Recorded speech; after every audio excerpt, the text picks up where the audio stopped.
What's up YouTube, Conzilla here. This is day 15 of 31 Days of Horror, where I am reviewing a different horror movie for every day of the month of October. Tonight's film was An American Werewolf in London, directed by John Landis. Like I've mentioned in my other two werewolf reviews this year, I specifically wanted to watch a couple of werewolf films this year. I feel like it's a bit of a underappreciated genre, even by myself. I haven't watched a ton of werewolf films. So obviously this one was going to be on the list because this seems to be sort of the people's choice for the top werewolf movie out there. Other than, I guess, like, you know, the old school Universal Wolfman with Lon Chaney. But yeah, this is the werewolf movie that everybody seems to be really down with. And I thought that I'd seen this when I was younger, but watching it tonight I realized that this was actually my first time seeing it. Yeah, I thought it was a pretty good werewolf movie. Basic plot recap here, with some spoilers possibly. The film centers on two Americans who are backpacking through London at the start of the film, and they're out and it's cold, and they're looking for a place to get inside. So they come across like a bar, and as soon as they enter, it's clear that they're not welcome there. They're outsiders. Everybody just goes quiet, and they try to order some food, and they're told that there's no food, and they're trying to order something hot, and basically the lady there keeps telling them that there's nothing, and so anyways they decide to go about their way, and before they leave, they get told to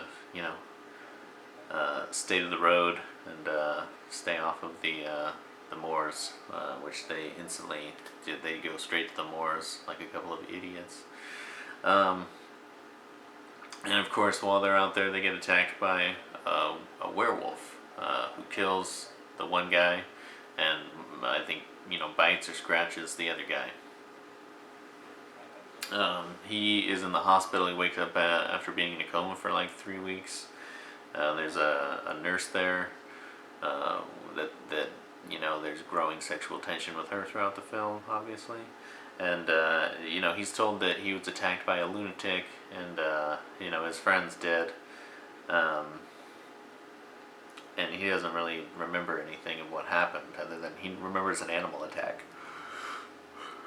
Well, I guess he remembers most of it, but he doesn't believe that it was a person. He believes it was an animal. He remembers that. But anyways, he starts having these like visions while he's in the hospital of his dead friend, and his dead friend, of course, tells him that he's a werewolf and that he should kill himself because he's going to wind up killing other people.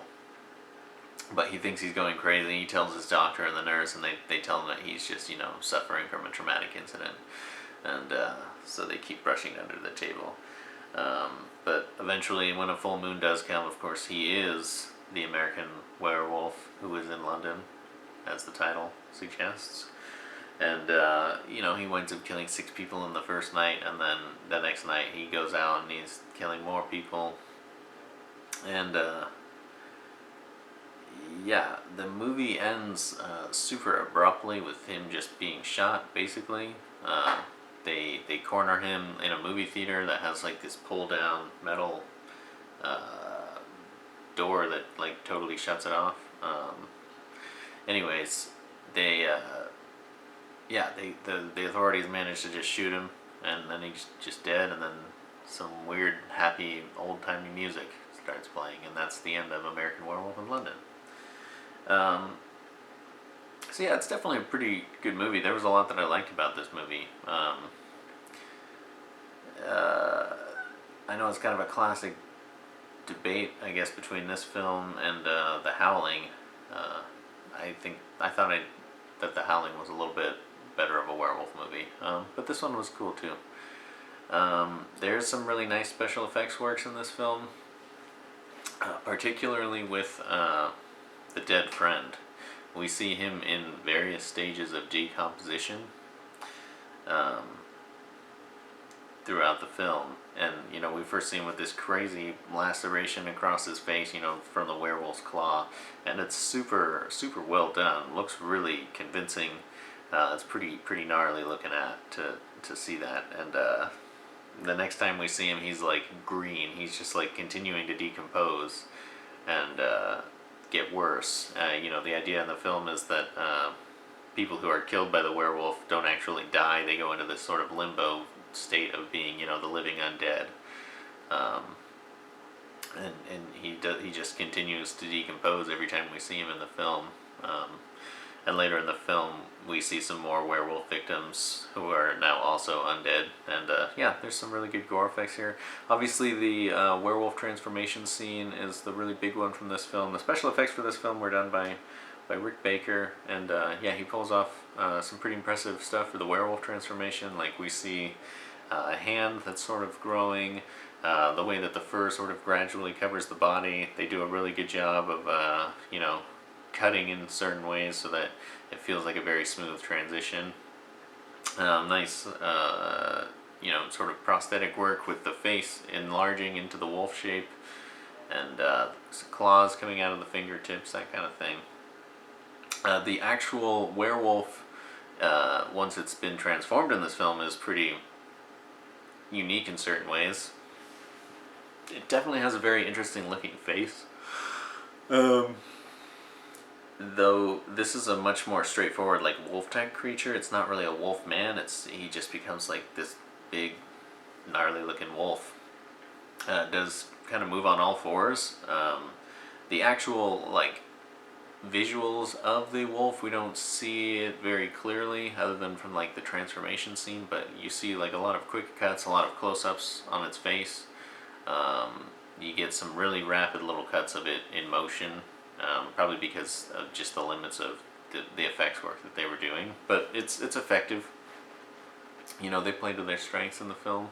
Obviously, showing too much in a werewolf movie, especially an 80s werewolf movie, you know, there's only so much that they're going to be able to do in certain regards with that. So, yeah, the decision to sort of hide the monster throughout the film is probably pretty smart.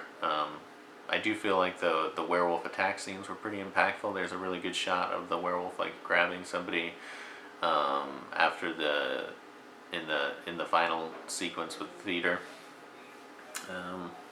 So yeah, there's some really great effects work in this film, obviously. Tonally, I thought this movie was pretty interesting in that it seems like it wants to be really lighthearted in a lot of ways, almost comedic at times. You know, the story revolves around a lot with, like, the sort of romance angle with the nurse and whatnot. That's a pretty big part of the story in this. So yeah, it definitely felt fairly lighthearted. The ending was strange, not sure how to feel about the ending. It's so abrupt, it's almost like anticlimactic. Definitely didn't think that the movie was about to end as we were watching it. It seemed like there was going to be a little bit more to it. But it seems to have been maybe a very deliberate choice the way that they ended it. But yeah, I'm not sure. But it was interesting. If the movie itself wasn't so lighthearted, it probably would have felt a bit more nihilistic the way it just ends. There's not really any tragedy felt to the fact that this guy's just dead, even though he was the main character of the film. And this whole thing just kind of happens to him. So, the other downside of this movie, I would have to say, is that there's a lot of gratuitous male nudity. I always like to throw gratuitous nudity into my reviews, but you know, gratuitous male nudity, or dudity, as I like to call it. But yeah, you definitely see this dude naked for a lot of the film. There's like 3 different occasions where he's just running around naked for extended periods of time. But maybe that's a plus for some people watching, so whatever floats your boat. Other than that, there were some pretty interesting dreamlike sequences, I guess. That's what it seemed like when he was in the hospital. Like one where he's just like chasing after like a deer, I think it was, or a sheep. And there's a really interesting part where he imagines like werewolf Nazis breaking in and killing everybody with guns wherever they were. So yeah, some of those sequences were pretty interesting, but they also kind of just came out of nowhere. So I don't know. I think it was a good movie, but I'm not sure it quite. I'm not quite sure it knew what it wanted to be at times, but yeah, all in all, pretty enjoyable werewolf film. So I was glad to have checked it out. If you've seen this movie before, go ahead and let me know your thoughts in the comments below. If you enjoyed this video, go ahead and leave a like. If you want to see more content like this in the future, go ahead and subscribe to my channel. Like I said, there's going to be a different review for every day of the month of October, so I've still got a lot of great horror films left on my list. Thanks for watching, and I will catch you guys next time.